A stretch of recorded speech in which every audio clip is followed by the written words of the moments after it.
এইসব নাটক, cinema, serial আর নেওয়া যাচ্ছে না। নির্বাচনটা হলে নির্বাচনের মতো হওয়া দরকার।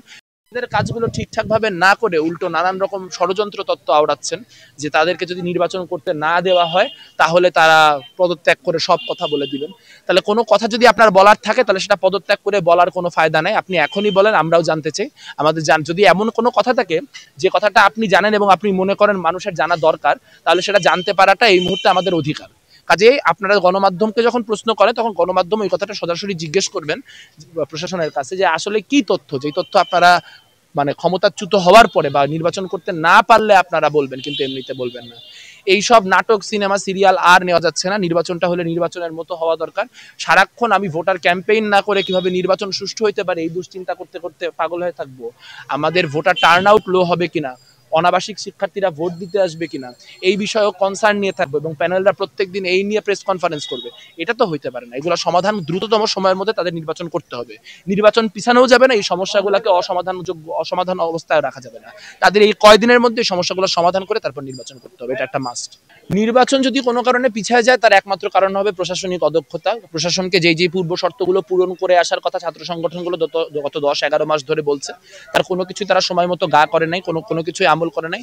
এখন শেষ মুহূর্তে এসে তারা দেখছে এই জটিলতাগুলোকে না কি বলবো না এই জটিলতাগুলোকে পাশ কাটিয়ে নির্বাচন করা যাচ্ছে, না নির্বাচনের ডেট পেছানো যাচ্ছে। এই জন্য তারা এখন নানান রকম ষড়যন্ত্র তত্ত্ব সামনে আনছেন যে এই নির্বাচন হতে দিচ্ছে না, ও এটা করতে দিচ্ছে না।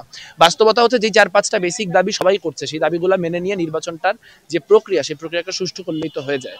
আমরা বারবার করে কি বলতেছি? আমরা বারবার করে বলতেছি যে ফৌজদারি অপরাধের সাথে সম্পৃক্ত যে সকল মানুষ ছাত্রলীগ আমলে ফৌজদারি অপরাধের সাথে যুক্ত ছিল তাদেরকে প্রার্থী হইতে দেওয়া যাবে না। As simple as that. এখন তাদের কি সেই প্রার্থীতে আপনি কিভাবে ঠেকাবেন এটা আপনি সিদ্ধান্ত নেন। দ্বিতীয়, আমরা অনেক আগে বলছি তালিকা করেন, তালিকা তারা প্রকাশ করে নাই। তালিকা করতে পারলে তালিকা শেষ করার পরে যদি হচ্ছে তারা বিশ্ববিদ্যালয় থেকে তাদের বিরুদ্ধে বহিষ্কারের সিদ্ধান্ত গ্রহণ করা হতো তাহলে কিন্তু আজকের এই পরিস্থিতি তৈরি হতো না। আমরা বলতেছি যে ভোটার কার্ড ছাড়াও মানুষকে ইলেকশনে ভোট দিতে হবে, কারণ অধিকাংশ অনাবাসিক শিক্ষার্থীর কাছে ভোটার কার্ড থাকে না। এই যে ভোটার হল কার্ড ছাড়া ভোট দেওয়া যাবে না, এই হল কার্ড ছাড়া ভোট দেওয়া যাবে না, এটার মানে হচ্ছে অনাবাসিক যেই ভোট, সেই অনাবাসিক ভোটকে মানে আপনার কমায় রাখার, সাপ্রেস করার একটা চেষ্টা। সেটা তারা বুঝে করতেছে নাকি না বুঝে করতেছে আমরা জানি না। আমরা এর ছাড়া আরো দেখছি যে ভোটার কেন্দ্রের যে সংখ্যা, সেই ভোট কেন্দ্রের সংখ্যা কমায় রাখাও আসলে এক ধরনের ভোটার সাপ্রেশনেরই চেষ্টা। যা যা হইতেছে তার অনেক কিছুই বিধি লঙ্ঘন।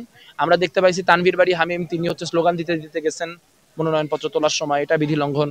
তিনি ছবি পোস্ট করছে, তিনি যে পোস্টার বানাইছেন সেই পোস্টারে শহীদ জিয়াউর রহমান, খালেদা জিয়া, তারেক জিয়া ওনাদের ছবি দিয়ে করছেন, যেটা বিধি লঙ্ঘন। আমরা জানতে পারছি ইসলামিক ছাত্রী সংস্থার মানে একরকম ব্যানারে বা ইসলামিক ছাত্রী সংস্থার কর্মীরা কোরআন বিতরণ করতেছেন এই সময়। এখন আপনি নর্মাল সময়ে কোরআন বিতরণ করতেই পারেন, এটা ধর্মীয় মূল্যবোধের অংশ, কিন্তু এই সময় করার যে অর্থ দাঁড়ায় একটা ভোট ম্যানিপুলেশনের চেষ্টা বা একটা ধর্মীয় অনুভূতিকে ভোটের ক্ষেত্রে কাজে লাগানোর চেষ্টা, সেটা বিদ্যমান আছে। আমরা দেখতে পাচ্ছি যে আবার ফজিলাতুন্নেসা নূর মুজিব হলে ছাত্র দলের বিরুদ্ধেও মব হয়েছে, সেখানে ছাত্র দলের মেয়েরা 5 মিনিট পরে মনোনয়নপত্র সংগ্রহ করার চেষ্টা করছে দেখে তাদেরকে আক্রান্ত করার চেষ্টা হয়েছে। এর কোনোটাই ঠিক নির্বাচনের যেই বিধিমালা সেই বিধিমালার মধ্যে পড়ে না। তবে আমরা আশা করব শিক্ষার্থীরা দেখতেছেন যে কারা বিধিমালা ভঙ্গ করতেছেন, কারা করতেছেন না। আমরা এটাও আশা করব শিক্ষার্থীরা যখন শেষ বিচারে ভোট দিবেন তখন কারা বিধিমালা অনুযায়ী পুরা ক্যাম্পেইনটা করলো সেটাও একটা বড় ফ্যাক্টর হবে।